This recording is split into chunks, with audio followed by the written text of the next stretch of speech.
if you had a message to parents, I'm going to ask you for two different messages. The message for the parents that are going through this.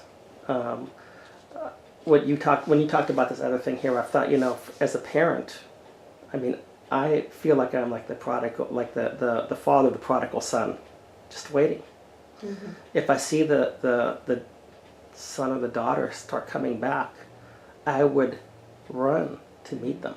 Of course. But you look and you look and you look, and they're never coming back. Mm-hmm. That's what it seems like.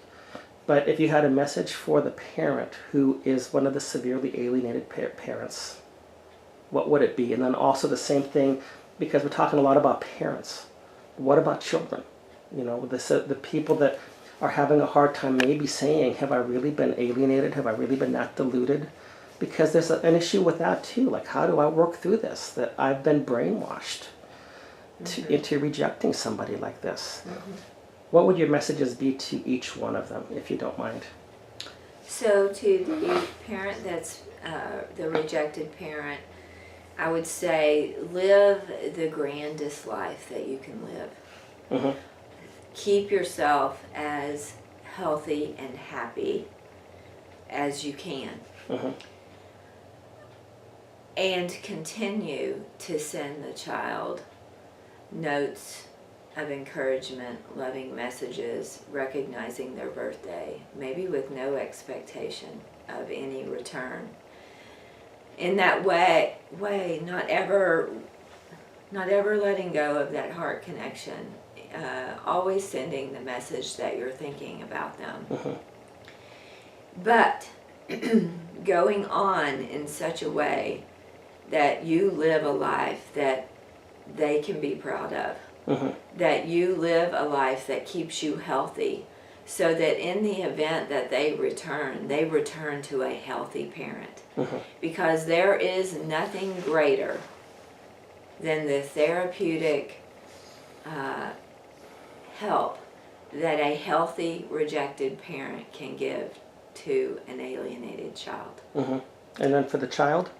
For the child, if they're beginning to have some clues that this has happened to them,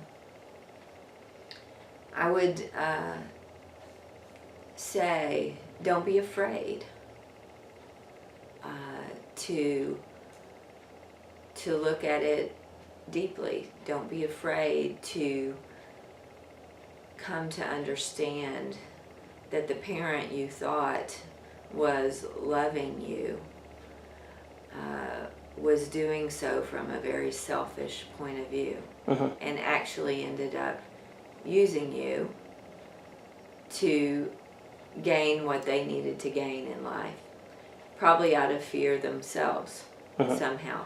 But don't be afraid to go through that process, because to understand the limitations that one parent may have in their ability to truly love does not mean that you can't still love the parent, even right. With the limitations. Yep. And if you want to do anything to make yourself a great parent one day, mm-hmm. you must do this work.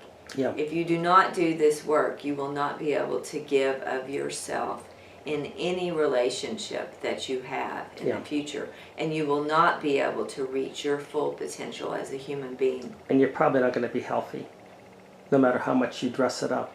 Right. Which is why you can't reach your full potential. Yeah. Yeah. You know, all the gifts that you came to this world with, to give to this world, to give to the people who love you, the people that you love, they will only get a fraction of that if there is a piece of you that is stuck in this process, this alienated dynamic. So one other person that I want you to address, and I've taken a lot of your time, again, thank you. People that see this going on. I mean, I've seen this going on with other parents. I've seen it happen to kids. What type of role can they play? I mean, there are people that say that, you know, they can look at it and they say, this is exactly what's going on. And to me, and again, I've talked little bit about my association with the church. To me, part of the role of the church is to try to bring people back together. Like if the role of the church is to bring people to God and everything, and then also to bring people back together. I come from Pennsylvania. We're a little bit, sometimes perhaps in your face about things. You need to fix this. And unfortunately, I don't see a lot of that down here in Texas. I see a lot of like, well, we have to try to make it look nice or feel nice or whatever, but we don't tell people, I'm sorry, you need to fix this. And now. I mean, what do you tell people who are watching this? And because the options can be either fix it now or like, well, they'll come around someday. I mean, I had a person that told me, well, in 15 years they'll come around. And he's a good person, but I wanted to say, do you have a crystal ball? Can you guarantee that? And why do I have to waste the next 15 years when these 15 years could be so rich? Do you realize what you've just said? Mm-hmm. So it seems to me like there's got to be a message for the people that know what's going on and that could help but don't. Well, I think my first answer at first when you were talking about that was don't live out of fear. Yeah. Right? Don't make your decisions about what you do or what you're going to get involved in be based in fear. Yeah. And then the other piece is, we all have a responsibility to children and families, and our communities are only as healthy as our families and as our children are. Yeah. And so when you take the easy way out and say, oh, I'm just too tired to deal with this, you need to just, wait 15 years. I think that's exactly what you're doing, taking the easy way out. Yeah. We owe it to kids to not do that, to continue to stand up for their rights to a healthy childhood. Yeah, it's sometimes hard to make those decisions or to take those actions because people can look at you as interfering or butting in or whatever. But sure. You know what? I think that there have been a lot of times that, at least for me, there have been times when I've taken chances, not knowing if I'm going to be rejected or accepted or whatever, and been surprised how appreciative people have been. Mm-hmm. Thinking, you know what, this could end a relationship or friendship right here.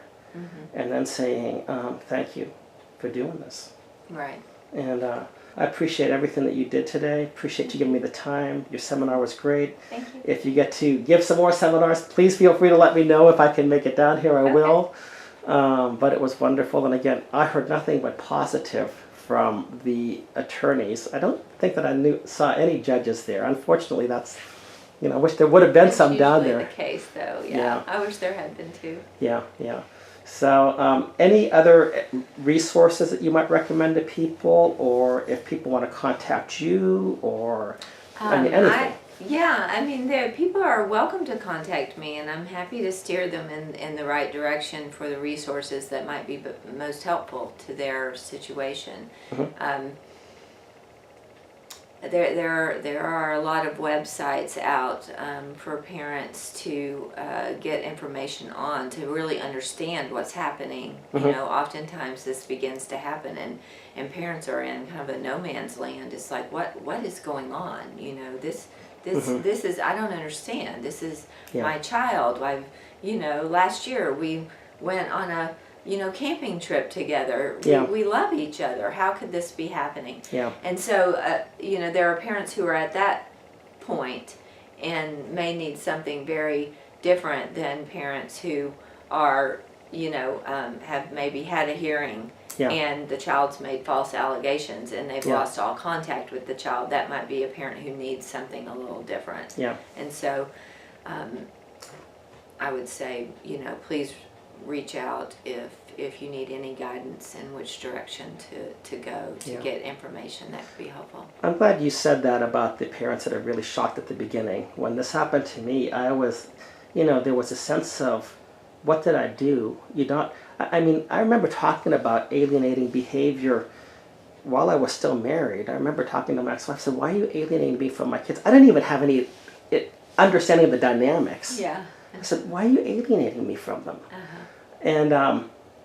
And then afterwards, you go through the stuff, and then you start to look at it more. But there were people that, when some of the stuff happened, and I was just completely in shock, and there were people that were saying, "Here's what you're going through," and they started to direct me to some resources. I think it probably took me maybe 6 months to a year before I started to understand a lot of it more.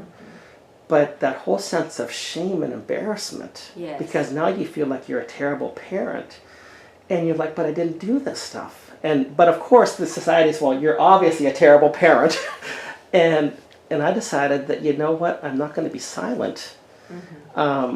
And I started to speak out, and I was surprised at how many people started to contact me and say, "I'm going through this."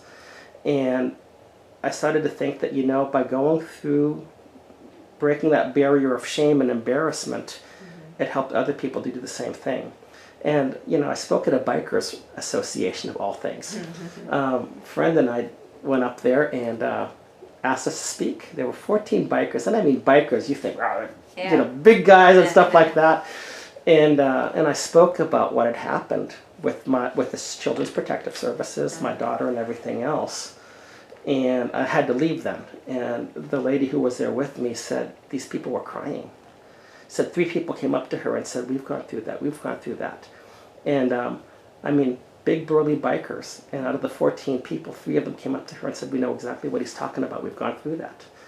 And I kept giving me the courage to speak out more. And it's amazing how this is a phenomenon that nobody's talking about, but it's happening all over the place. One guy that I spoke with, he said, in our church, there are 23 sets of grandparents that are alienated in our church.